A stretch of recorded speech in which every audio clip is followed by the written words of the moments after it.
Ай, Зян, усталдың ба? Ильяс, правый была Ильяс, Ағай, сіз неге бізге өтірік айтасыз? Әлия, ана жерде балалар үйі деп жазылып тұр.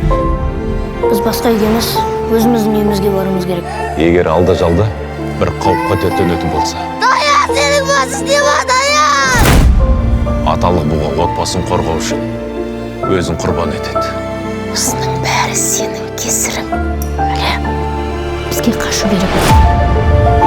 Жеп көрем бәріңді!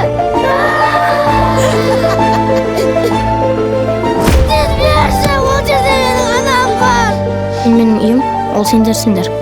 Мен қайда жүрсем де бақытты болам. Бірақ ол жерде сендер болсаңдар ғана.